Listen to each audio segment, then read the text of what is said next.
here at YouTube and subscribing stations. It's my honor to welcome back David Horowitz, the Horowitz Freedom Center. David is the author of the most recent pamphlet, I Can't Breathe, How a Racial Hoax is Killing America. David, we have... Charles, it's a book. Oh, it's a book. Okay, thank you. Comes with a trigger warning too, if you're with unorthodox. Aware, you might actually learn something here. You get triggered. You know, we have a situation where Black Lives Matter is involved with the looting of Black businesses, the burning of Black neighborhoods, a indirect involvement in the uptick of Black murder in our major cities last summer, including the murder of children. And their cohorts, under the guise of Attorney General Merrick Garland, the critical race theorists, which is sort of the higher end of the scissor. Garland now wants to call parents who criticize critical race theory as domestic terrorists, and to basically clamp down on any kind of a free speech opposition. What do you make of that? And talk a little bit about the origins of Black Lives Matter. Well, it began with the Trayvon Martin case, which happens to be a case where I've taken a lot of flack from the right because I felt that Zimmerman should have been convicted of manslaughter and given a hefty sentence. Mm-hmm. He wasn't a cop and he wasn't supposed to follow Trayvon. He was supposed to report suspicious movements to professionals. Right. And he stalked Trayvon. Trayvon turned on him. And when Zimmerman was losing the fight, he shot Trayvon through the heart. So I thought that deserved pretty hefty punishment. But Patrice Cullors, or maybe it was Alicia Garza, there are three so-called founders of Black Lives Matter, all of them pathological liars and racists, Mm-hmm. Who have no interest in Black people. And Marxists, I might add. They just exploit Black people Mm-hmm. For their Marxist causes. They're disgusting. Yeah. And it grew from there. It really took off with the Michael Brown case. Here's a hoax. Hands up, don't shoot. Now, not only did 5 Blacks and 2 multiracial people, who were eyewitnesses, testify that Michael Brown was charging the police officer who was firing at him out of sheer fear and self-defense to try to stop his charge until he killed him with the 5th or 6th shot. So you not only did you have 5 Blacks and 2 multiracial people testify under oath to a grand jury and to various investigations, but you had an investigation by the Obama Justice Department clear the cop and say that it was a justifiable homicide. Right. And yet, it's over 10 years later, you have Hollywood turning out films saying Michael Brown was shot while kneeling and surrendering with his hands up. This is a Hitler lie. A lot of people have died because of this lie. A lot of minority businesses have been destroyed because of this lie. But the left, being a leftist means you never have to say you're sorry. I think that's or ever having to tell the truth. Pathetic line devised by leftists anyway. Yeah, meanwhile, they're parading in the streets saying, fry them like bacon, pigs in a blanket, this weird slogan. Yeah, but the worst lie is that Black people are like deer. There's a hunting season, but it's all year long. Yeah. LeBron James telling this. Oh, terrible. Yeah, it gets people killed is what it does. The fact of the matter is that the hoax started with George Floyd. He's not a typical Black person. He's a career criminal and a hopeless drug addict who got himself killed because he was resisting arrest. Well, you can see the videos of him resisting arrest. Right. He was so high on fentanyl. He had 4 times the lethal dose of fentanyl in his system, which is why he died. That's right. But even so, was there a racial element to this killing? Billions of dollars in damage was done. Scores of people murdered because it's supposed to be a hunting season on black people because of their skin color. This was no evidence was ever presented at the George Floyd at the trial of the police officer that the police officer had any racial views whatsoever. Not even in anger could they find a witness that said that he called a black person a name. But worse than that, Keith Ellison, who was the attorney general for the state of Minnesota, and a raving racist leftist who spent an 11-year apprenticeship fronting for Louis Farrakhan, the most disgusting bigot in the country. I mean, anti-gay, anti-Jew, anti-white, anti-America, Right. who chanted death to America from Tehran, of all places. This is who Keith Ellison served. And he was the chief prosecutor on the case. 60 Minutes asked him right after this fake trial, was there a racial element in the killing of George Floyd? And Keith, sorry about that. No, that's okay. I hope the FBI isn't showing up. Oh, I'm not, yeah. Meanwhile, this led to a movement that called for defunding the police all over the country. But wait, Yeah. Keith Ellison's answer. Right. Was there a racial element to the killing of George Floyd? We couldn't find one. If Keith Ellison couldn't find a racial element, there was none. And there was not one headline with that interview which exonerated the police and showed how Ben Crump and all these ambulance chasers who are, it's all about extortion.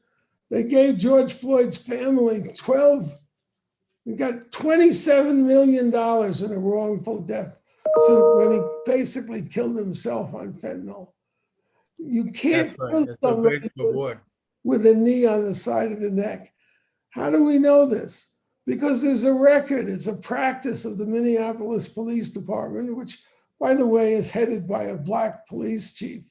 Mm-hmm. There's a record of 247 uses of the knee on the neck. Nobody died from it. Why?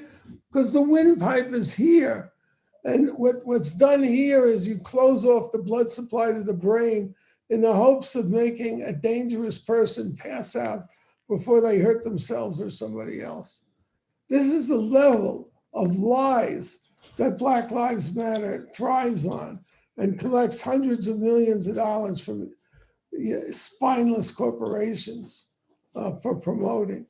And what the Democrat Party is chiefly responsible for, because they have officially endorsed Black Lives Matter, and this wretched human being who passes for our president these days has said that systematic racism permeates American life, touches every aspect of it.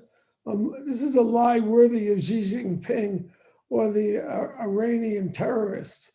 There is no systemic racism in America. And how do I know that? Because the Civil Rights Act of 1964 outlawed, in so many words, institutional, which is systemic racism. So there would be a tsunami of lawsuits. There are thousands of you assume every white person is a racist. Thousands of black attorneys, district attorneys, attorneys general, mayors, city council members, everybody involved in the Freddie Gray case was black. The mayor was black. The president was black. The attorney general was black. The attorney general for the state of Maryland was black. You just go on. The judge who exonerated 3 of the 6 people accused of a racial murder of a black person were black. And the judge who exonerated him was black. This is a sick joke. Yeah. And America's being destroyed over it. All these people, we need apologies from LeBron James and a much better human being. You get to a certain age, I can't remember his first name, but Russell, the great center of the Boston Celtics. Oh, yeah, Bill Russell, yeah. Bill Russell, Yeah. right? Mhm. He too needs to apologize for saying that black children are scared not of being killed by the Ku Klux Klan, but by police. How It's dare terrible. he make such a claim? There's no evidence whatsoever to support it. And you No, of go course. all of their martyrs, and they're all hoaxes. Breonna Taylor was an accomplice to a major drug dealer. She was a criminal. She used her bank account to hide his criminal gotten money. She used her mailing address for the distribution of his drugs. And when the police showed up and announced that they were there with a warrant, her boyfriend shot the police and wounded one of them. This is in the middle of the night in the dark. These cops have families they want to go home to. So they have a saying, pray and spray, which means you don't know where the shots are coming from. You don't know how many people are shooting at you. To save your life, you just spray as many bullets as you can in the direction from which the shot came. That's how Breonna Taylor died. Her boyfriend forgot to tell her to get out of the way. And they gave her family $12 million. It's an extortion racket, people. And its chief victim is our country. This is right. And the mainstream media is completely complicit in supporting it. I'll give one illustration, that being the Lester Holt showed a segment regarding that girl who was stabbing other girls and in her neighborhood in Louisville. Who rescued the life of a black girl. Right. The cop rescued these girls by stopping this brutal murderer. And when Lester Holt showed footage of this, they whited out the knife so you couldn't see it, making it look like this is police atrocity. Lester Holt is not a stupid person. No. He's a bad person. There's a big difference. And this is true. It's true of all the Democrats you see on TV. They knowingly lie to defame our country and undermine it and cause it to be, it's the most dangerous moment we've ever faced as Americans. We are within a stone's throw of losing our country if these people continue to be successful, although the signs are that they won't be. And the latest development is a person who obviously calls herself a liberal, Jessica Tarloff, the Fox liberal. She's the one that made up the lies about President Trump during the phony impeachment. Yeah, and she lied and she defended the FBI intimidating parents at a school board meeting because they raised their voices because they're upset that these communist teachers are ramming down their children's throats lies about America. America is God's gift to Black people. Why do I say that? Slavery existed in Africa for 1,000 years before a white person ever set foot on that continent. Slavery was a normal institution in all human societies for 3,000 years before white Christian males, Wilberforce in England and Thomas Jefferson in America, said that every individual has a God-given right to liberty. That's what Jefferson said. That's what ended slavery. Every Black person in America owes their freedom to Thomas Jefferson and 360,000 white Americans, mainly white, who gave their lives to free the slaves. You show me the Black country, which enslaved white people, where 300,000 Blacks gave their lives to save the white, to liberate the white slaves, and we'll have a different conversation. Well, America was the first society in history. Practically the first people on this continent, for crying out tears. And the left has stolen their birthright. Instead of being proud of a country which gave 360,000 lives to free them, they have been enslaved by the English. They're indicted. And none of these leftists understand why America couldn't end slavery in 1776. And the reason is the greatest slave powers on the planet were England, the greatest powers were slave ocracies, England and Spain. And if Jefferson and the Americans had declared all of North America free, the South would have seceded. joined forces with the British, who did burn the White House in 1814, and they would have destroyed the North, which had freed all its slaves, and we would have had slavery for another 100 years. So what we have here is gross ignorance, and we can thank our schools, our K-12 schools and our universities. The slogan I want to see out there from the right is defund the schools, fund the parents, give the parents the vouchers, the scholarships for which they can pay to any school that will give their kids a decent education, and take it away from these communist teacher unions. Oh, yeah. I mean, critical race theory is now the official legal state-sponsored philosophy of this country. And it's in the schools, it's in corporations. We have the most overtly racist administration in American history in Joe Biden and Kamala Harris. And Merrick Garland's son-in-law is the head of this Panorama, which is the main educational outfit for critical race theory. And Merrick Garland is a snake. Whenever they say, oh, he is a guy who's above partisan politics, the most honorable person, I know I'm dealing, with the devil. And his wife, by the way, is also the chief advisor for election irregularities. We don't need to go into that because I'll lose my show on YouTube. But the point is that we know that the Democrats are stealing elections. Well, let's not even go there right now. Why else would you be against voter ID? If you're against voter ID, you're a Ku Klux Klan racist. You think that black people are too stupid to follow the same rules that poor white people follow? Come on. Yeah. Meanwhile, they're cracking black people's jaws for going into a restaurant without a vaccine ID. Yeah. But in New York, but and Black Lives Matter actually is on the right side on that one. The only way to describe the Biden administration and the Democrat Party is they're fascists. That's the appropriate description. Oh yeah, and the best illustration of that is Garland. Republicans are calling them liberals and progressives. Yeah. What the hell is progressive about trying to rerun Hitler Germany or Stalin Russia over again? The best example is the CRT criminalizing parents who are criticizing CRT for their children. Mothers and fathers standing up at school board meetings. That's the most American thing you could get. Now they're seen as, quote, domestic terrorists. And meanwhile, Garland is totally conflicted. Pelosi's contribution. She wants to turn January 6th into the Reichstag fire, where Hitler, like Biden, Hitler was elected in a democracy.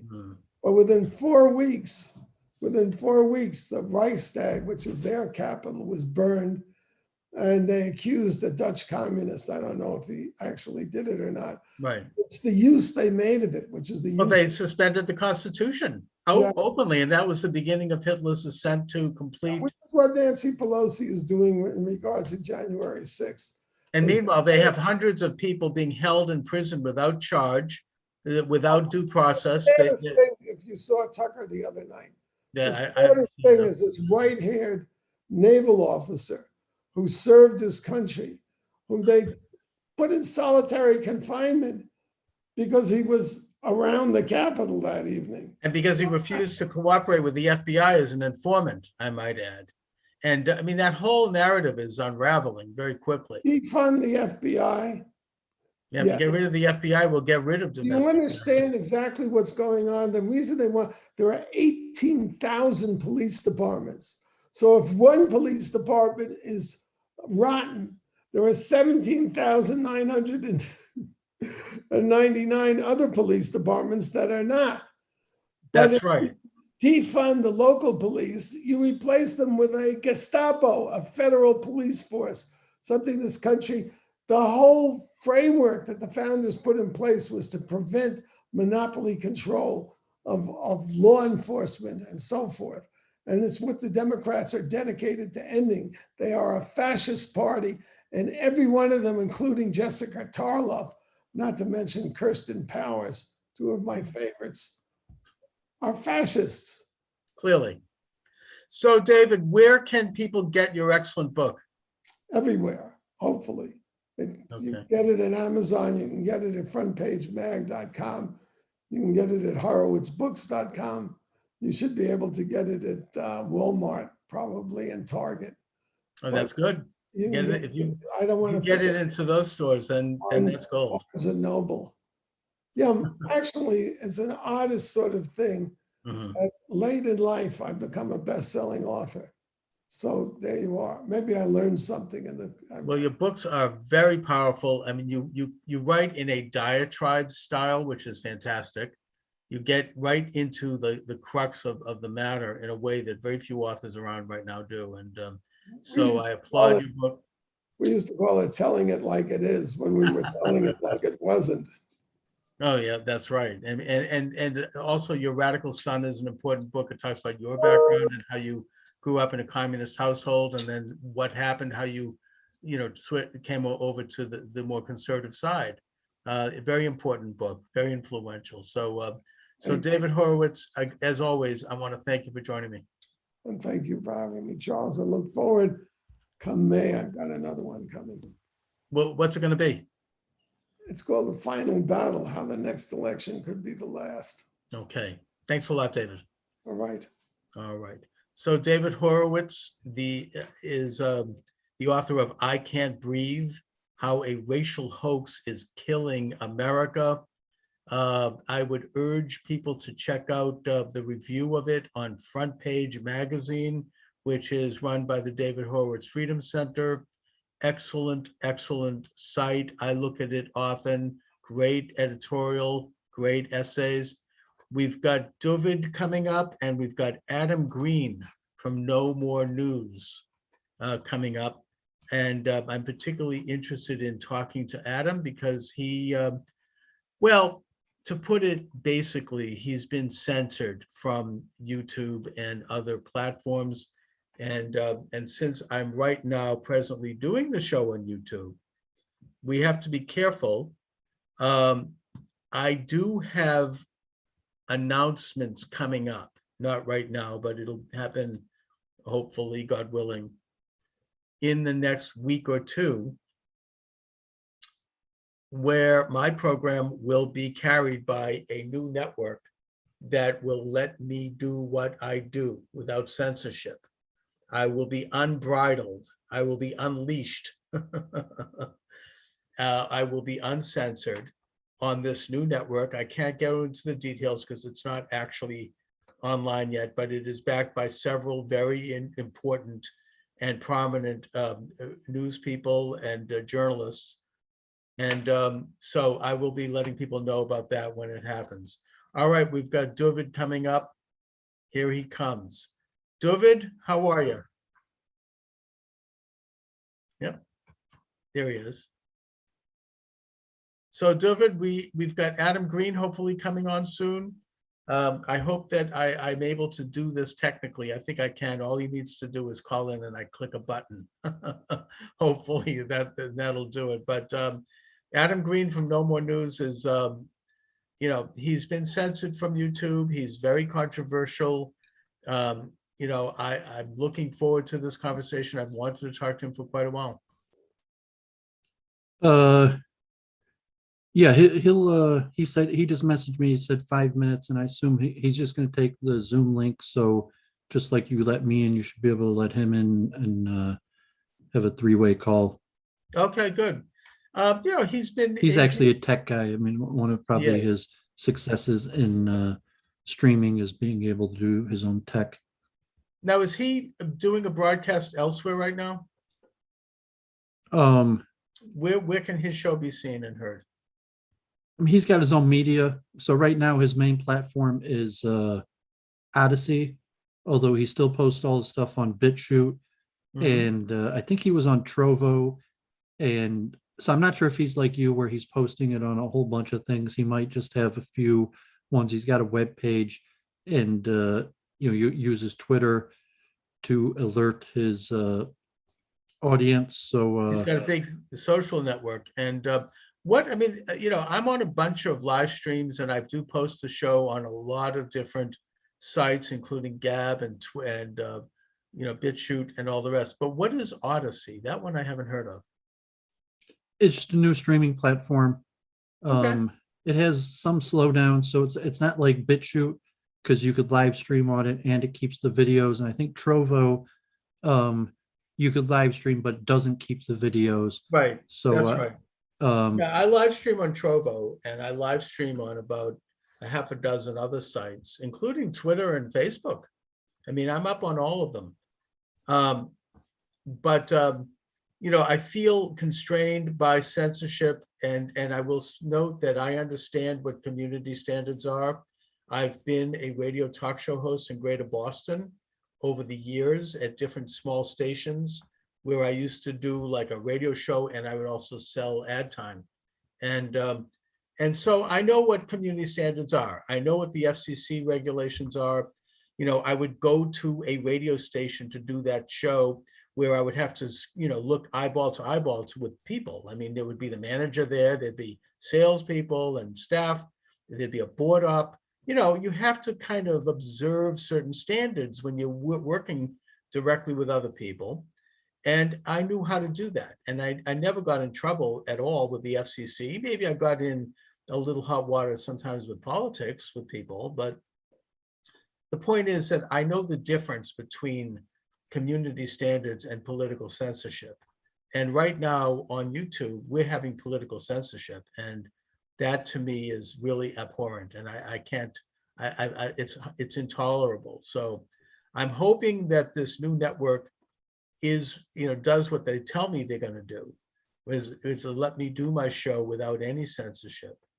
Probably also related to complaints. So I mean, just like a police, saying like, God forbid, racial profiling or something like that. The police came because someone made a complaint, and you say like, I'm just a suspicious looking person, and really I didn't do anything wrong.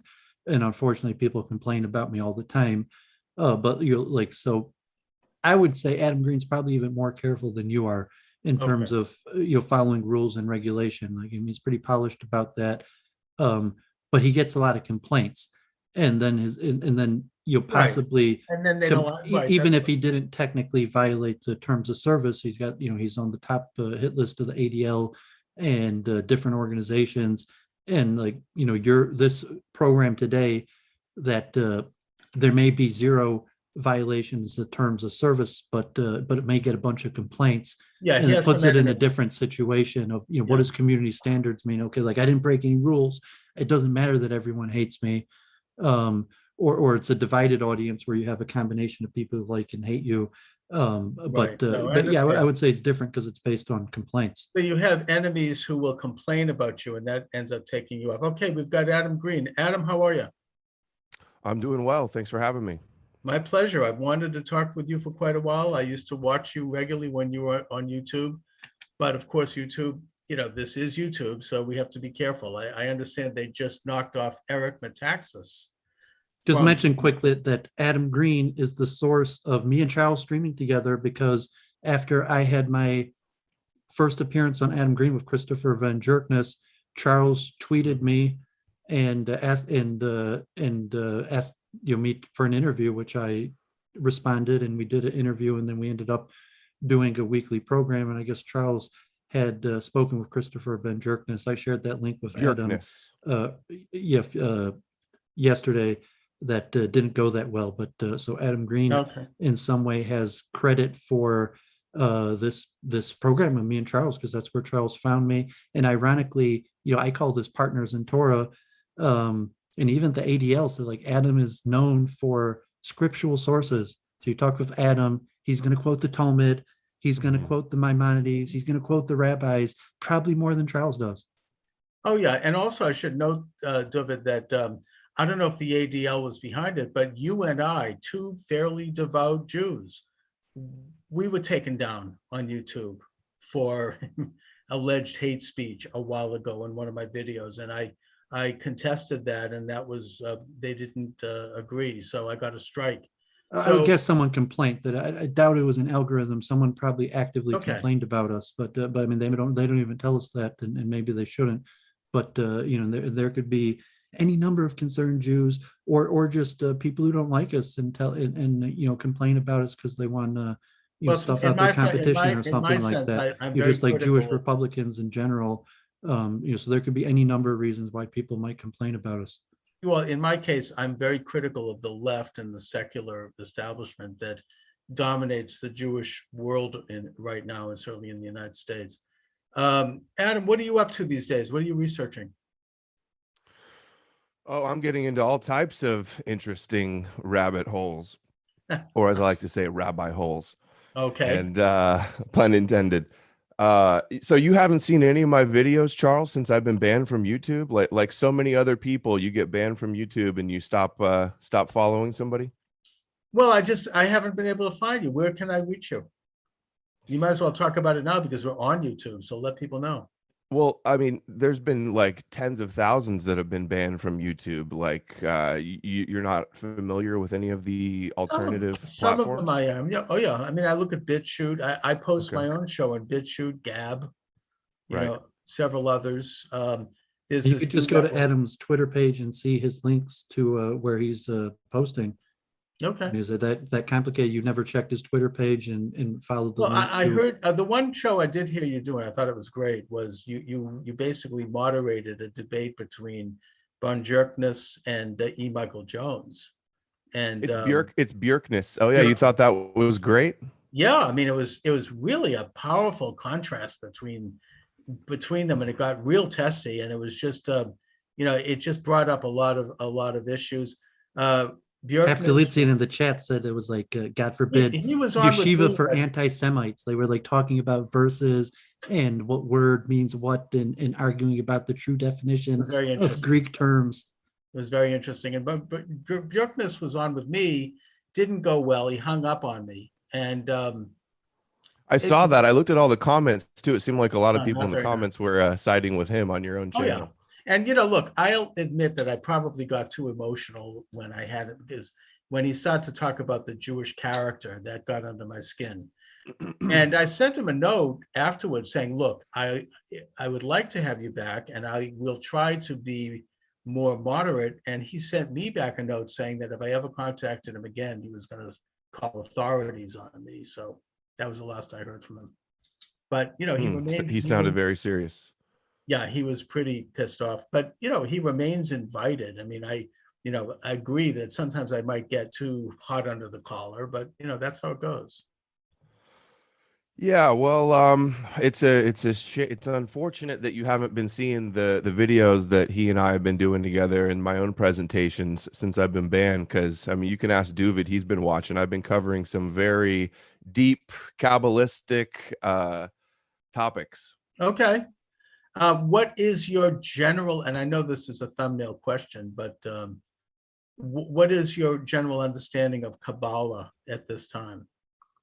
That it's the mystical kind of esoteric secrets, fan fiction on the Torah, and that it comes from the Zohar, and Among that what? Among other sources. I mean, Among other books, yes, but mostly the Zohar is like the most Kabbalistic book, isn't that right? right. That's right. It's kind of the main text for esoteric understanding in Judaism. Yeah, all the stories there about Jacob and Esau. Did you ever see the video Dooovid and I did about Jacob and Esau? No. Oh, that was a classic. And kind of how Esau has no share in the world to come. Esau is Christianity or Rome or Edom, Right. and that the guardian angel is Satan, Samael. And I've been getting into how I believe that Christianity has been an intentional deception to trick the non-Jewish world into worshiping Yahweh, fearing and having obedience to Yahweh, believing the Torah is the word of God, believing the Jews were once chosen and had a covenant, and to believe that salvation is of the Jews. I should say Jays, we're on YouTube, I forgot. And that following a Jewish Messiah, which is Moshiach ben Joseph, the first Messiah. And there's two Messiahs, and in Kabbalah, there's dualism where there's like yin and yang, dark and light, pure and impure. And Sure. Jesus is the Esau, Samael, Moshiach ben Joseph character that was prophesied to be rejected by the Israelites and to die and to be pierced and to be resurrected. And in that way, and I'm getting these arguments from a lot of Messianic Jews, but I guess I'll pause there and hear what you have to say about that. I think that the Zohar was, at least by tradition, it was written by De Leon during the Spanish Inquisition, and I think that it should be viewed in that context, in that this was a cataclysmic event at that time. Jews were expelled from Spain. There was a lot of Jews that went underground and wasn't Spain 1492 and the Zohar was like the early 1300s? The Inquisition went on for hundreds of years. Yeah, I mean, there was a whole 100-year buildup to the final expulsion.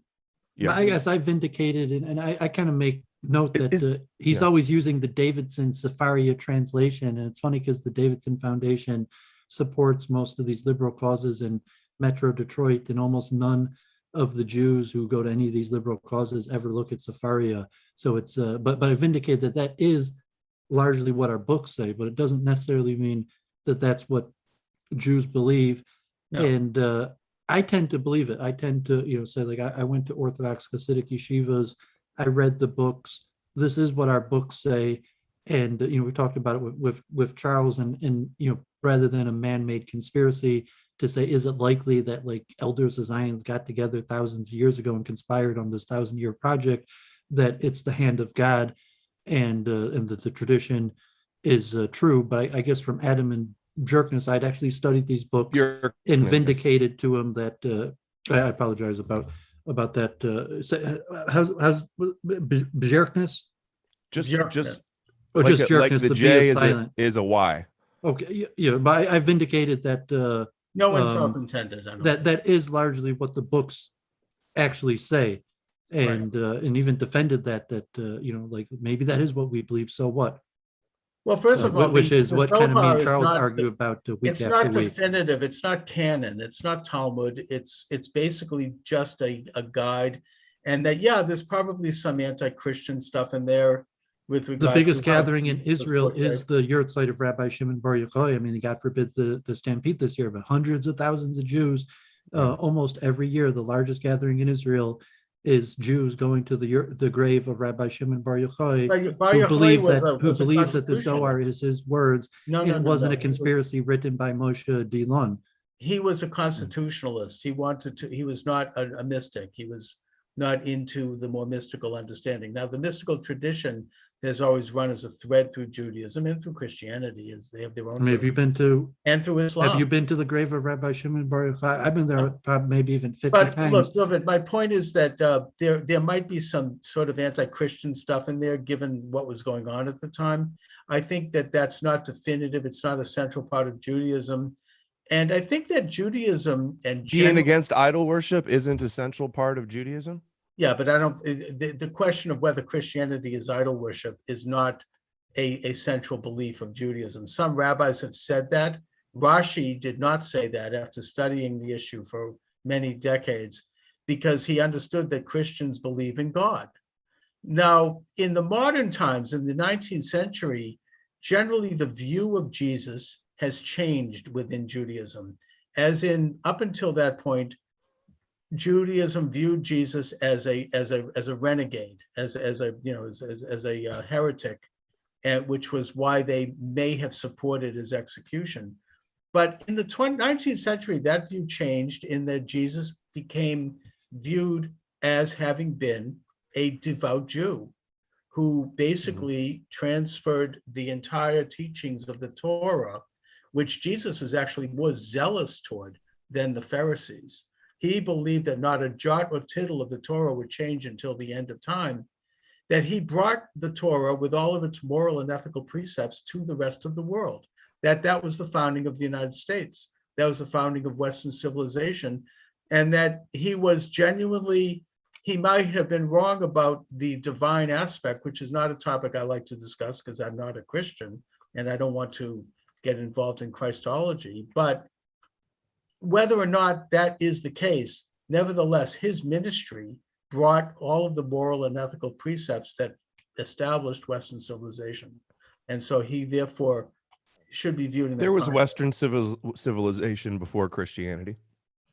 Well, Yeah, You don't I think the it's more the Greco-Roman martyrdom. world had Sure, civilization? but it's evolving, and it has evolved into the point where it's reached I think, an apogee of its success in the form of the United States. And it's based upon the basic Judaic understanding that mankind, that individuals, men and women, as the book of Genesis said, were created in the image of God, which means that every single life is of great essence. And the Talmud goes on to elaborate by pointing that every single human life is almost like its own universe, that we have a spiritual side in that we are created in the image of God. We have an animal side as well, which is the human side. And as such, every life is of intrinsic value. This was a revolutionary idea that was portrayed in the Torah and that Jesus advanced at a time when the Greeks were putting babies on the side of the mountains to die, when you had judges decide whether or not the baby would be viable for the state and whether it should be lived. Even the Romans rejected that, and they advanced, they moved society up forward. The point I'm making is that the Judaic principles, which are hinged upon the value of every human life, and all of the laws and precepts that support that, were conveyed at Sinai and were advanced by the ministry of Jesus. Well, I disagree with a lot you said there. For one, I've heard the "we're all created in God's image" argument, and that neglects what so many of the rabbis have said about how the Jews are chosen and above the other nations, and that they've got different souls, that the Gentile souls are polluted with the serpent seed, and that our souls come from the other side, the Sitra Atra, and that we cannot be rectified. We're not holy. We're metaphorically represented as the shards of the shattered vessels, whereas the J's are the divine sparks of light. But I wanted to back up a little bit, back to where we were talking about the Zohar. You said it's not central, and that may be true with conservative or reform, or some factions of Judaism. But to a large, powerful, influential faction, it is central. It is the deepest inner secrets of the Torah, and even the Talmud supersedes and is authoritative over the Torah also in these circles. And but I mean, it it's is the true. single largest gathering of Jews every single year. Going on the anniversary of the death of Rabbi Shimon Bar Yochai to his grave is the single largest gathering of Jews basically every single year for almost a few hundred years. I want to comment, if you don't mind, Adam, on just one aspect which you bring up, which is the concept of the chosen people.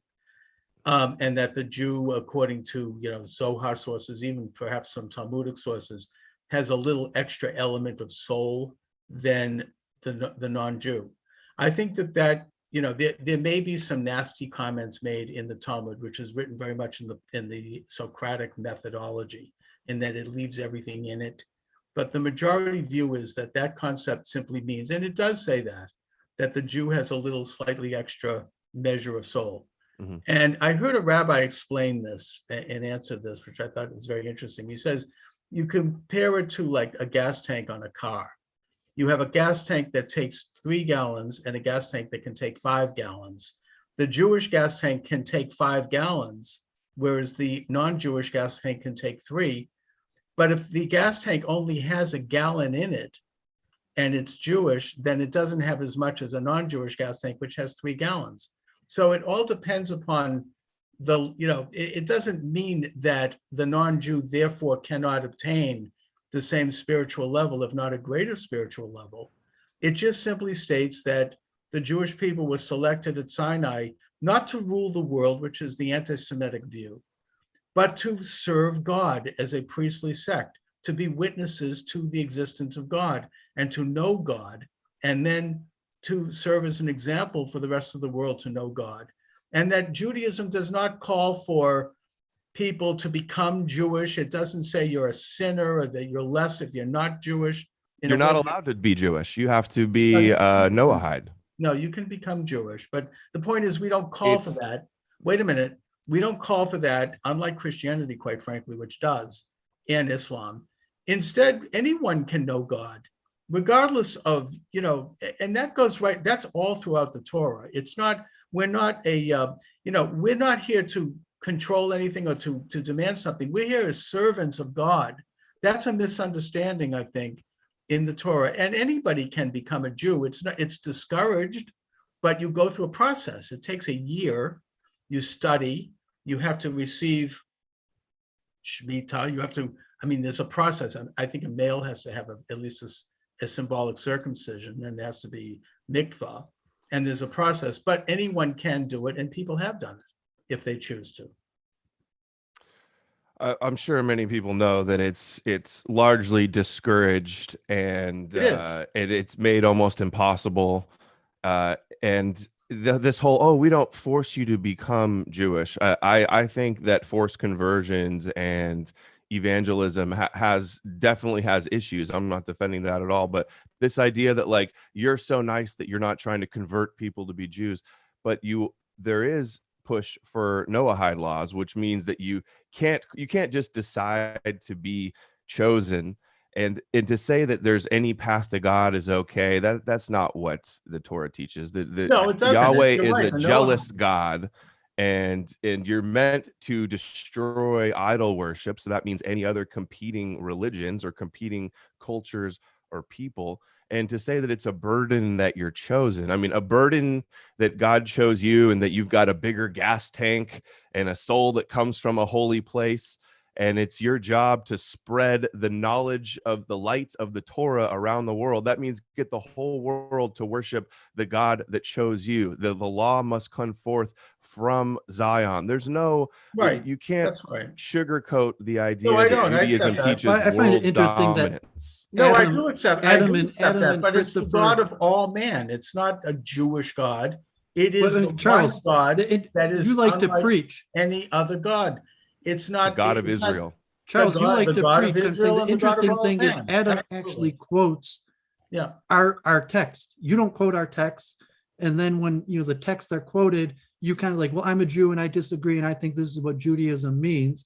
And so I found it somewhat interesting, and what the place is of our text in this. If that's kind of what Christopher Ben Jerkness says, like Charles, if you haven't read our text, I'm sorry, that's your problem. That this is what our texts say, and just because you're a Jew, your opinion doesn't matter. It's what the texts say. So if Adam comes up and says like, okay, this is what our books say, this is what the holy books say, and you're just a Jew who doesn't agree with the holy books, what does it matter what you think about Judaism? This is what the holy books say, and if Adam quoted it correctly, he quoted it correctly. Right. The books are the books. It's like a constitution. It doesn't. But you're the ones who's you're the one on 2 points who doesn't know what the books say, and then disagreeing with what the books say. But I want to talk about the Noahide Covenant, because Adam, I have heard you talk about that, and with due respect, I think that you misunderstand it. The Noahide Covenant does apply to all of mankind. It was devised by rabbis. It's a made-up story. Nothing applies to me, man. That's your made-up fictional story. Noah's Ark never happened. Well, from a Jewish standpoint, it does. But you don't need to assert your authority over me that I need to follow some laws that are from one of your ancient mythological fables. You can follow anything you want, Adam. I'm only noting that the Noahide Covenant, which was something that was, I think, distilled in the 19th century, it deals with 7 principles.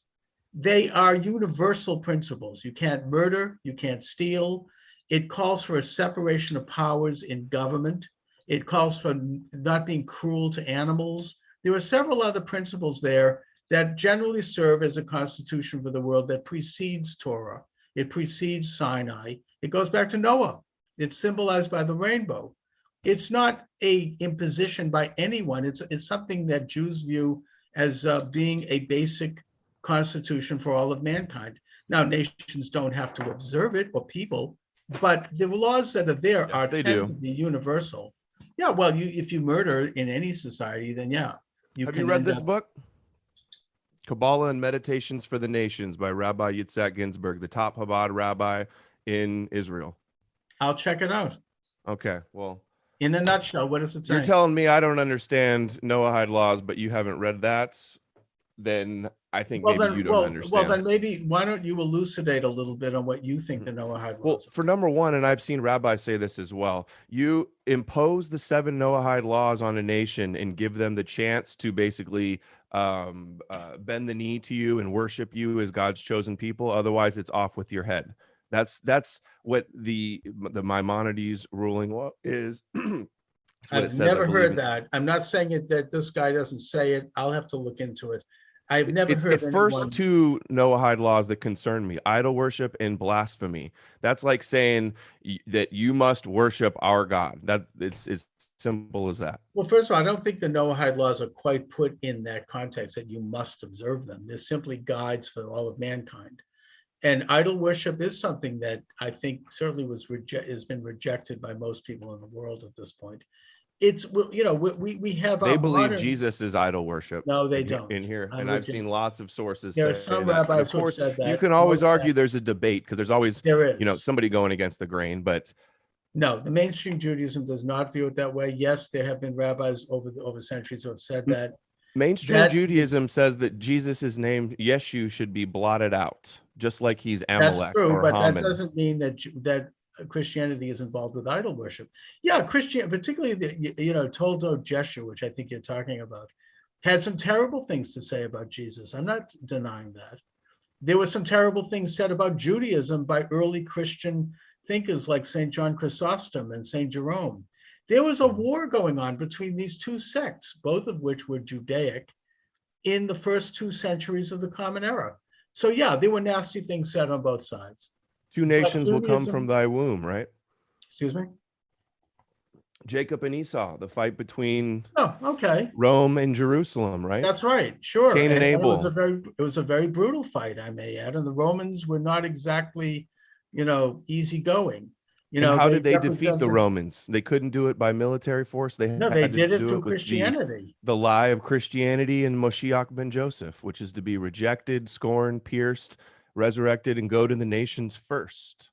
Well, what I would suggest is that, yeah, that has been the opinion of a lot of rabbis. That has Cain came modified first. over Esau time. came first. Ishmael came first. There's this theme of the first one being on the evil side of the Yeah, paradigm but they of the weren't dialectic. anointed. They weren't anointed by God, which Jacob was. Jacob got the birthright, and then Jacob's son. God hates Esau, and who does rabbinical Jews believe Esau is? Esau They represents believe it's the Rome. I get that. nations, and the nations, the Gentiles in general, also. Right. Well, again, I mean, every individual is created equal, and everyone has the capacity to know God. But you It's just not- said that Israelites forget the half have the a story, bigger the gas Jew- tank. Europe and Christianity is under Spiritually Esau, speaking, not and literally. and Islam That's is not. under It's not a Ishmael. matter. It's not a matter of controlling the secular world.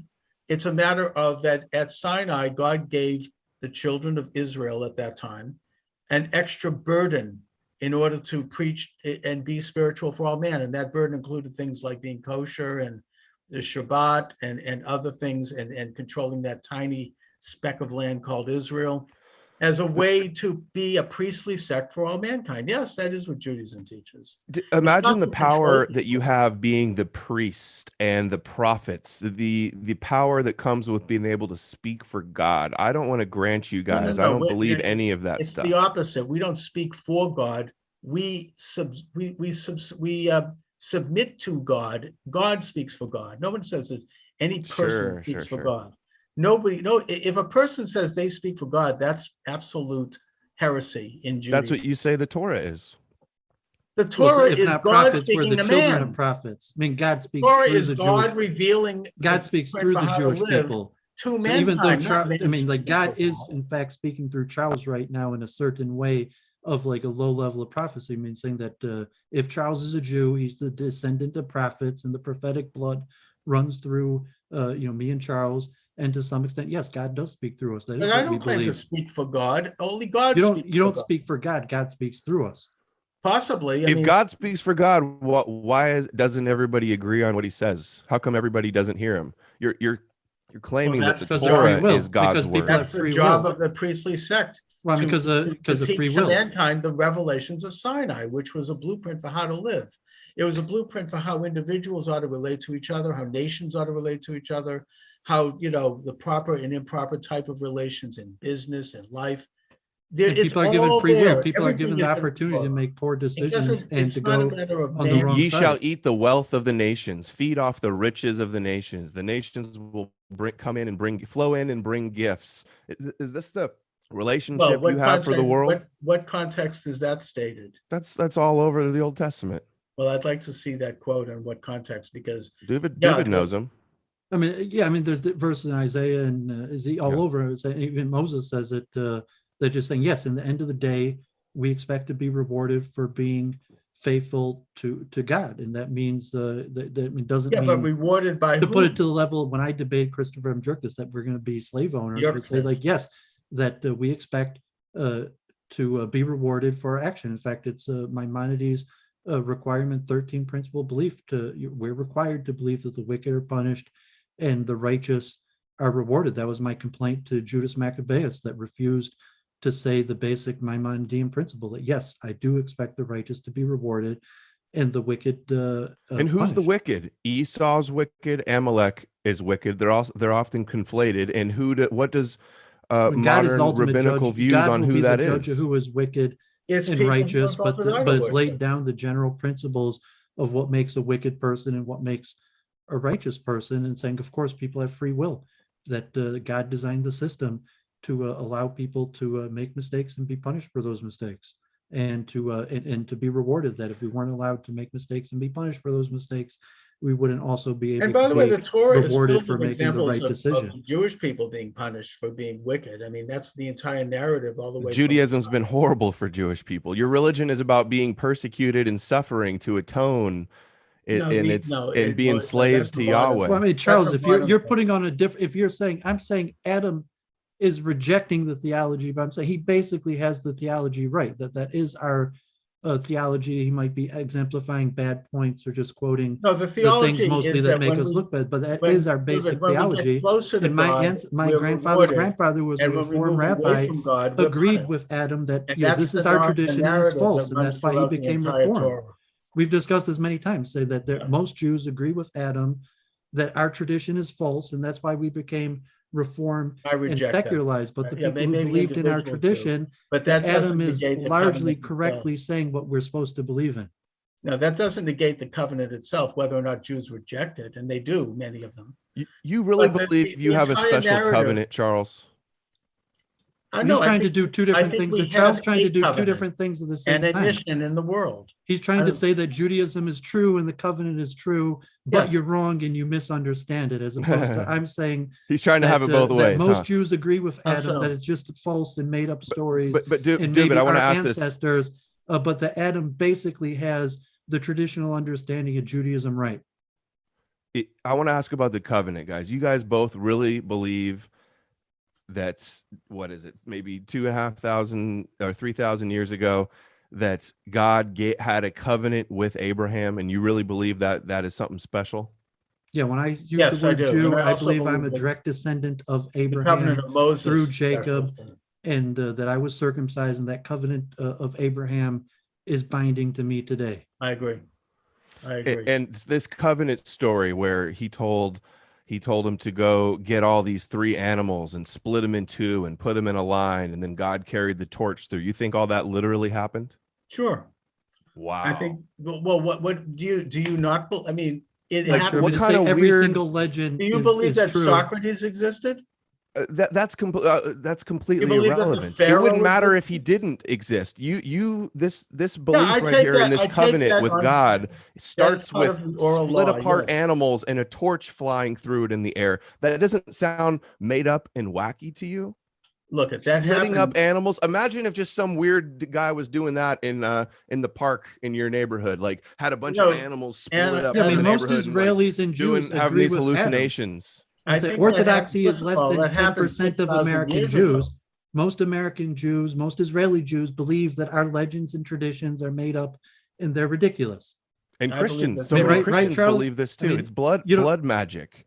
I mean, if you call yourself an Orthodox Jew and you believe in our traditions, and I mean, you didn't necessarily believe in defend all every of it, legend, every defending the last word. covenant versus defending every single legend and our tradition may be different, but the fact is that the vast majority of Jews around the world agree with Adam that our traditions are legends and made up and not That's true. because we've moved away from knowing God. We've moved away from our covenant. I believe that all of that is true because, there are mysteries. How it happened, I have no idea. But there is a spiritual side of existence. We're not all just animals who are inanimate bags of bones and blood. There are greater things. How are we not going on. animals? We are animals, but there's another dimension. There's Yeah, both we have animal souls. and spiritual, obviously, to me. That's obvious. Do you believe in God? I'm not an atheist. No, I don't believe for sure that there's no God, but I definitely don't believe in Yahweh, and I don't believe anybody that claims to be able to speak for God. And I don't I agree with believe that. I don't in think anybody fictional claims- tales about cutting up a heifer, a goat, and a ram, and a dove and a young pigeon, cut them in two, arrange them in halves, and that's how you get your chosen covenant. I think that's absurd. Well, first of all, that was a one-time event that happened 6,000 years ago. That's not how people get the covenant Atonement. now. That's how we gain That's right. atonement for our That's how sins. man understood things back then. This is, again, a very primitive time. I mean, people. But Charles, you there's said been last week evolution that you ever hope the since. temple's rebuilt and we return to these sacrifices. What about the temple? You said last week that you hope when Yeah, Sukkot, that eventually, the temple is rebuilt in our At the lifetime, right time and under the right and conditions. that these sacrifices will resume Sure. in our lifetime, Under and the that right me and time, I Charles don't will think- go to the temple and offer these sacrifices And to the let me priest. be clear, Dooovid, I don't think that we are there now. I mean, I think that ultimately, I think it would have to come about as a result of a joint Jewish-Islamic council that. I'm not needs talking to the get politics, but I'm together saying and you do figure out how believe to in do these it. sacrifices and that they're not meaningless. It's not a bunch of legends, what No, our I ancestors think believed it at is the time, meaningful. that they worked, and that at some point in the future, it's going to work Yes. again. Yes, I do believe that. Yeah, Do but you that's believe- why, like, I guess I vindicated, that's why I spoke with Adam, because I liked that he actually quoted our sources, and I was pushing back against the vast atheism. In fact, atheism affects Jews worse than most other people. And to say, like, yes, this is what we believe. And Although atheism is. losing Adam is not ground really in saying the world. anything different than the majority of American and Israeli Jews are saying, is that our Yeah, traditions and they've are accepted- nonsense and made up. And they have fallen away from the covenant. But are have- they, is you know, Adam saying anything different than the majority of American No, he's Jews and not. Israelis He's say? saying the same thing that I hear from very ultra-secular Jews. Are there any, like, does Chabad Lubavitch believe that these are foundational myths and that they're allegory or in their fiction, or they think it all literally happened? I think that they believe, and I am not speaking for Chabad, and by the way, no Jew speaks for God. That's a canard. Well, you believe the prophets do. We The believe that prophets, we're yeah, the descendants from prophets did. prophets, No one's a prophet today. that the spirits of There hasn't prophecy been a still Why not? prophet exist. since, because around the time of the book of Esther, according to Jewish understanding, God no longer was sending prophets. Isn't that convenient for people that want That's how proof I think that's a matter of history. I mean, there hasn't been a prophet since Malachi. ever? Well, Habakkuk was the last How do you one. decide who's a prophet and who's not a prophet? Just figure ancient times, Isaiah, Jeremiah, whoever. How do you decide? Like, oh, what about Obadiah? There's a prophet I want to talk about. What happens to Edom? Who is Edom, and why should we trust that this is the word of God? Maimonides has his rules. Well, because like Adam will actually look into Maimonides probably on and see that Maimonides did have his rules of how you determine who's a prophet. I think that there hasn't been any prophet, so-called, in Judaism that's been recognized since right around the time of the Babylonian exile. I mean, I think the last one was Habakkuk. Why is God hiding? Shabbatai Tzvi was I don't know. possibly No idea why accepted that by is. just as a large proportion of the Jewish people as any of the There just biblical hasn't been prophets. anyone that's. He was saying risen to that Shabbatai level Tzvi was a of false prophet, spirit. The but false there was prophet. probably 1 million Jews that Actually, a believed that he was a satanic prophet, in prophet, my opinion. and probably 20-30% of the Jewish people did believe he was a prophet. They did, and they then realized he was a false one because of his apostasy. But I It's don't even think even possible that more Jews accepted Shabbatai Tzvi as a prophet than Isaiah briefly. or the prophets in Yeah, our very canon in their briefly until he time. was exposed as a fraud. But the point is that I don't believe that any person has reached that level of spirituality that they could be called a prophet since that time. It doesn't seem to me that anybody we can name. Yeah, our So sages, how is it- the Talmud canonizes it that with the rebuilding of the Second Temple, prophecy ended, and there will not be another prophet till Messiah. I accept that. I mean, that's our basic theology. Yeah. Majority And of that works Orthodox for me. Jews from any sect largely Yeah. agree that there won't be any prophet, that it closed with Ezra and I the think the men of prophecy the Great closed with the Assembly destruction of and the first. Messiah. We wait for Messiah, who will be the last of the prophets. Yeah, I mean, I think the prophecies ended with the destruction of the first temple. I think they might have lasted a little bit longer than that, but my understanding But is what about, you don't think the restoration of Israel is fulfilling prophecy? yes, I do. And I think that it sets the stage for the coming of the Messiah and the emergence of a temple and the emergence of a prophetic age. We're not there yet, though. And what happens to Edom and Amalek in that time, in your view? They know God is what happens. That's not what it says. Or Yes, it get is. destroyed. Well, No, I think it's they know exactly God or what they it get says. destroyed. You can look I mean- at any Jewish prayer book where we go through. Amalek can be saved? Yes, you look at any Jewish prayer book, take a siddur and take a look at what we pray for every day in the Mincha and in Ma'ariv, that all of man will know God at that time. All of man. Because And the or ones be that don't would be destroyed. killed Or will be disappear. destroyed. Doesn't I mean, anyone's to however be that killed. happens. I mean, saying Adam at that At time, the Messiah time that the comes, Messiah will comes, have the all of choice to man will repent know or be God. destroyed. That's what just the as very all of definition humanity. the Messianic age. Okay, Well, All- it's saying that Amalek. what happens to the people who don't obey? Like they get destroyed. That's what our books say. Only if they're at war with God, in which case they're met on the field of battle. So we don't believe in Yahweh and we're met on the field of battle? No, that's not the definition of those who are met on the field of Well, battle. what do you consider at war with God? Is not worshiping and who are believing in actively- Yahweh not no. considered at war with? No, people who are actively trying to subvert knowledge of God, people who Like- are worshiping man. I would say the communist movement is an example of that. The Nazi movement is an example of that. The Okay. modern transhumanist movement is an example Well, of let me that. say followers They are of trying to false replace prophets. God in heaven. They're engaging in the sin of Adam and Eve. When you say want to worshipers be of God on idols, earth. Worshippers of idols, false followers of false prophets will no longer have the ability to follow false prophets or worship false idols. Because they'll be exposed. Not Well, I'm saying that our and messianic times, all and they will righteous then people let will go stand of that shoulder kind to of shoulder worship, and in they'll know God. mutual worship of the one Anyone true has the creator, opportunity to do and that. that's going to be all that's left. I was saying that is largely what the prophets say. I mean, there's the Christian comparison to say at the end of the days, the Jews will have to accept Jesus or be destroyed.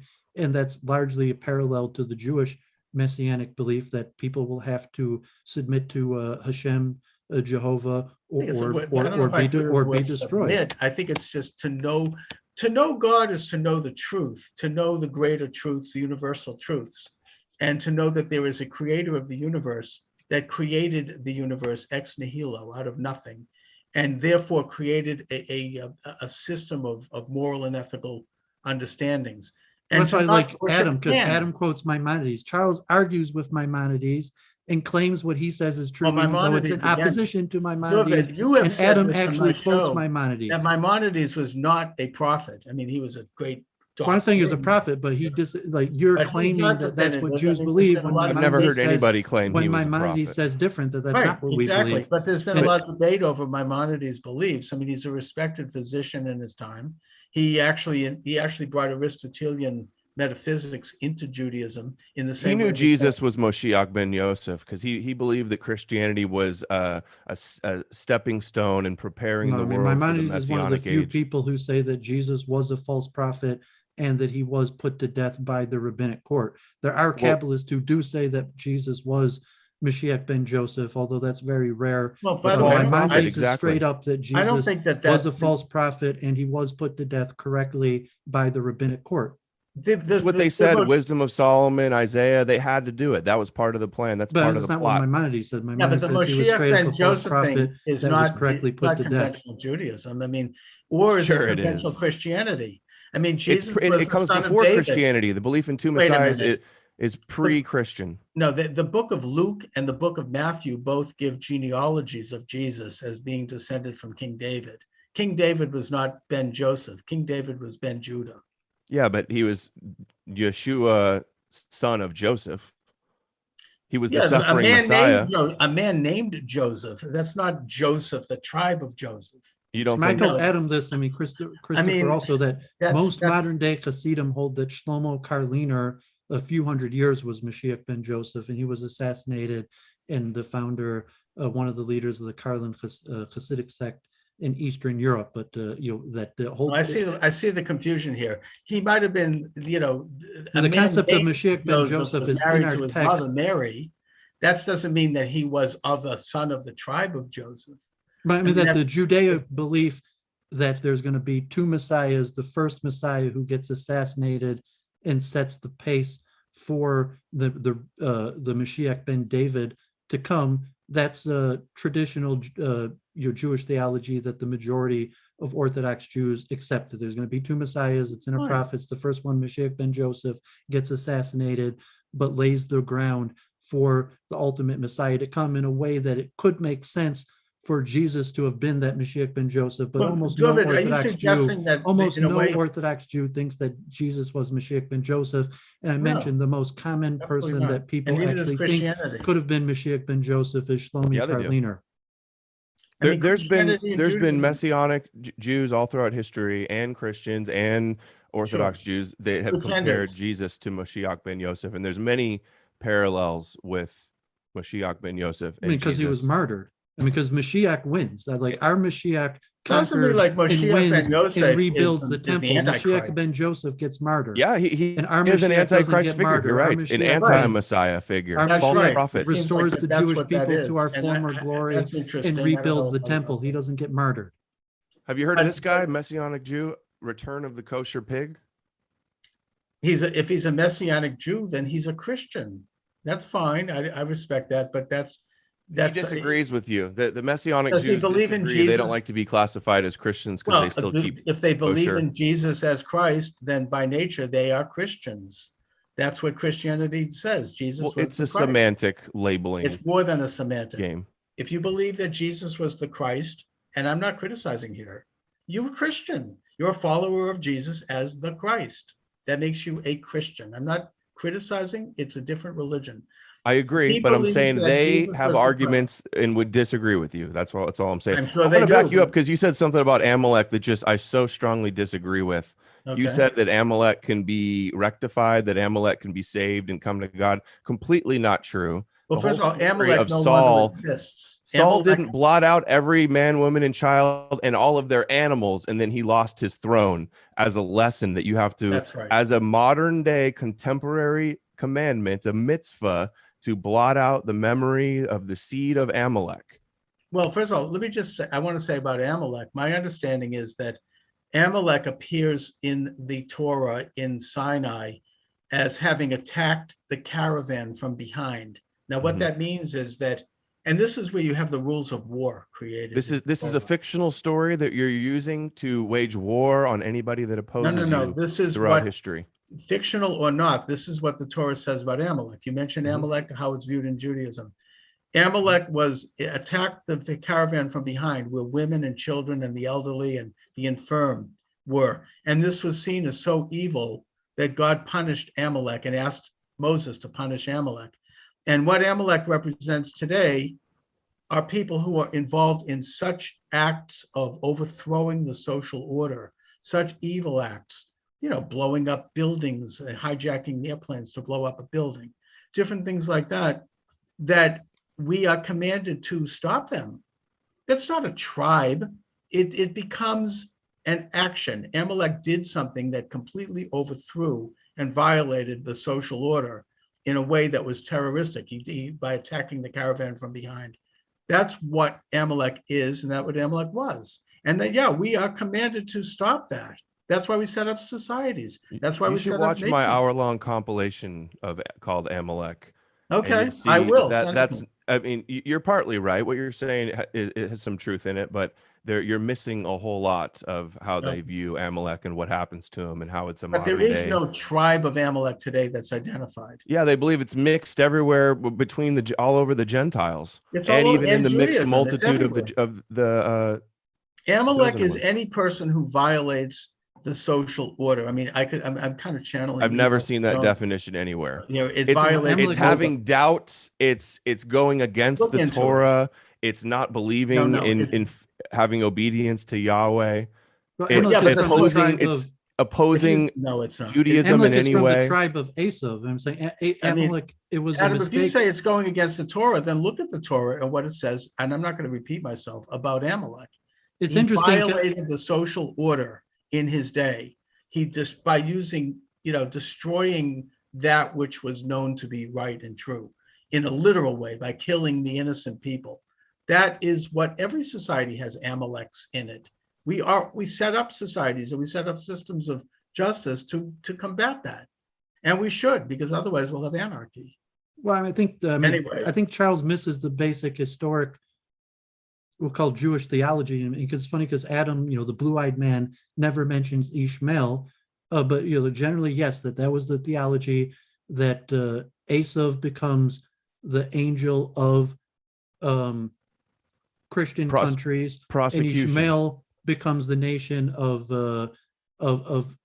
Muslim countries, and it's an east-west divider that the West is under majority the guidance of Esav, and Amalek comes from the tribe of Esav. Amalek is a descendant of Esav, and Adam's obviously a blue-eyed man. He's not necessarily so concerned with Islam Nothing to do with that. or the East. There's But nothing to do with the same race, thing right? is saying Ishmael is the dominant factor in Islam and the East, and that the dominant. So it's not necessarily like Amalek is this. Amalek is this factor of evil that is in all societies. No, Amalek is more, at least in our sages and our texts, is conducive to evil, mostly in the West. Although the Purim story, Haman is also seen as Amalek, and Ishmael is the dominant factor in the East in Islam, and it's a completely different. And I've never heard Adam talk much about Ishmael, but he's a Westerner. He's from the North. It's not applicable, necessarily to the West or to. I just want to interject. Yeah, It has nothing to do with race, okay? Because Judaism is not a race. So that's why our texts bring it down. I'm saying like our texts do bring it down as a lineage that Amalek. Adam even told me, he says like I think he's Amalek, and I said like no, you can't be Amalek. Adam told me his parents are basically normal Christians, never said anything bad about Jews. And from my understanding, no, Amalek is a blood descendant of Amalek. It's not just someone who hates Jews is Amalek. God forbid. Amalek, it means that his father had to have hated Jews and his grandfather had to have hated Jews, and he's waging a blood war. And that's all our Gentiles text, are born. Text to say that even Esav, that it's actually a blood war, that Amalek is. We might not know who Amalek is, but it's a blood lineage, and it's carried out. You could take some sort of reincarnation or a spirit, but I think our texts clearly say it is in fact a blood lineage, and the Torah says our Hebrew texts say it's a blood lineage. It says descendants is what is in That's nations. What I said. It's impossible that if Adam's parents were neutral and even had a positive view towards Jews, Dooovid, it's impossible that he's a Moloch. There's zero chance that Adam is a Moloch. If what you're saying is true, that it's actually a blood descendant, then we don't know who that is, and anyone who says that they know is. Who cares? Who knows who it is? The idea is that you have to exterminate people in order for your messianic age to commence. It says you have to destroy Amalek or Edom. I've seen Edom there as well. Build the temple, anoint the Moshiach. It's genocidal. It's a genocidal theology. Anybody who claims that they know who Amalek it's apocalyptic. It's not genocidal. It means there's going to be an end of days, and at the end of days, the tribe of Amalek will re-arise, and there will be a great war. Maimonides is actually one of the few, if only, major sages that say Amalek could repent. The majority of the sages say Amalek can't repent. There is no chance. But Maimonides actually says that if Amalek changes his way, he could also be accepted. But we do have an apocalyptic. Charles, you disagree. You disagree. The prophets lay out an apocalyptic end of days where these forces are going to reemerge, and there's going to be a great war. Any individual can repent of sin. You can do it. But you argue with the sages. You're saying only Maimonides says that the majority of the sages say Amalek can't repent. So your opinion on the matter, Charles, doesn't matter because it's against what our sages say. Mm-hmm. Fine. Then, as I said before, we don't know who Amalek is, and anyone who claims that they do is. Yeah, but our book said that we do have an apocalyptical belief system. Rabbis on YouTube say that it's Europeans, and at the end of the days, they're dead wrong. That this tribe will re-arise. Charles, you don't believe that at the end of days there will be a great war, and these ancient tribes will re-arise. This Now, is maybe at the end a of time it religion will. that manifests and breeds genocidal hatred. The idea that Esau Was a misinterpretations of the religion breed it. Yeah, but Well- if you're saying it's a religion, then that's, where does that get into the question of ancestry? I mean, anybody, I mean, that's, you know, that's an idea. That, Well, it's that like just can like be- there wasn't Abraham, it's a fact that me and Charles are descendants of Abraham, Isaac, and Jacob. There is an Amalek, and the enemies of the Jewish people are in fact descendants of Amalek, and saying that is somewhat That's a part of our very, belief look, system. that's, It's I not. think that's a very narrow rabbinic view, and I don't think it's the majority Well, it opinion. clearly says in our text. You got to It see the says it in the compilation prophets. from all the rabbis on YouTube. They're I all mean, that's why I saying said it. my ancestors were reformed I will have to because see they it. agreed that our traditions were inaccurate and needed to be amended. But it's like, no, I mean, this is what our book said for thousands of years. This is what our rabbis wrote about in Europe for over 1,000 years. Almost every single rabbi in Europe kept this opinion in Talked view about like a that the bloodline church of and the royal Amalek. bloodlines in Europe were the descendants Sounds of like some of Esav, the- were the descendants Yeah, of Esav. It sounds like some of the bloodlines. stuff, it sounds like. And, some and of the just things like that- just like Wait a minute. Muhammad, No, but it Muhammad, sounds like- the Quran itself says that Muhammad is a descendant of Ishmael, and generally the rabbis agree that even I think that Khomeini and Islam Nasrallah, we've also discussed stuff this. is descendant from Nasrallah and Khomeini are descendants of Ishmael. They claim it themselves, and the rabbis Well, agree. Those I- people are modern day descendants. Yeah, of but that Ishmael. doesn't mean they're descended from Amalek. And also, you know, this They're sounds not. They're like- descended from Ishmael. We don't know who's descended from We Amalek. don't know. That sounds to me like this, you know, the bloodlines of the ruling aristocracy of Europe. And I think I've heard you talk about this, Adam, and it's actually interesting. You know, the 300 families that rule the world, you know, that, you know, or maybe not you, but I've heard I this haven't out there. talked about that now. Yeah, Was but it I don't know if you talk much about the European royalty. I think They it say- was Lundberg's Some bloodline. of the of Middle the Eastern Illuminati. royalty is descended from Ishmael. The European royalty is descended from Esav. I think the But Abrahamic that's what our sages religion wrote. and the Whether creators. it's true or not, but it's saying that was what we believed, our ancestors believed for thousands But of they years. didn't claim to know who it was. Anyways, listen, guys, I'm kind of at the end of it because I want to be able to download this into some of my channels, and they usually don't let me do over an hour. You're already over an hour because you had No, you I'm put us not. on the Well, same program with. that's true. So I probably should wrap it up. But really interesting conversation. Adam, I really want to thank you for joining me. I've wanted to talk to you. Please let my viewers and listeners know where they can reach you and how they can listen to your show. nomorenews.org is where you can find all my links. I'm posting my videos, streaming and posting on Odyssey, and then also on BitChute, and I'm on Twitter, Gab, Telegram, social media places. I've been banned YouTube, DLive, Trovo, PayPal, Coinbase, Squarespace, just for criticizing this religion. And the Abrahamic religions is who's running the world, not some 300 families, although there are obviously families that are involved. But through the Abrahamic religions, Islam and Christianity, that is what has been controlling the world more than anything else in the last 2,000 years. I think that's probably true, although China is challenging that. Anyway, Dooovid, what do you have coming up? Just my regular weekend review where we mostly just talk about science and consciousness. I appreciate Adam's scholarship. You're saying, like, unfortunately, even, like Charles, he doesn't take the text that seriously. I think it's the hand of God. I think largely this is true. So do I. And it's not a conspiracy. It's the hand of God. And, but God will judge all people, justly. And, if Adam's a good person, he helps out the poor and he's nice to people, even if he has negative opinions on our tradition, that, generally God judges a person on their actions. So, and I'm not the person's judge, but I actually enjoy these conversations. These are my favorite type of conversations. And I said that Adam he's not really asking any questions that I didn't ask when I went to Jerusalem. And I think, like if Charles sent his son to Jerusalem, he would probably be asking the rabbi the same questions. Adam is obviously in the current political climate and anti-Semitism. And by the way, it's a great to have a tradition non-Jew asking in these questions Judaism to ask could tough questions could be and scary be to criticized. scary to people. That's But what we do. me and Charles are both free speech and Right. kind of enjoy these conversations. So Absolutely. And hopefully Dooovid, it's they'll- a great Jewish tradition to criticize our own people and to try to get right with God. I mean, that goes way back. Anyways, I want to thank everyone for watching. I'm self-sponsored, and my latest book is The Satanic Conspiracy, available at Amazon. Thank you very much. And gentlemen, we should do it again. Thanks a lot. Oh, thanks. Have a great week.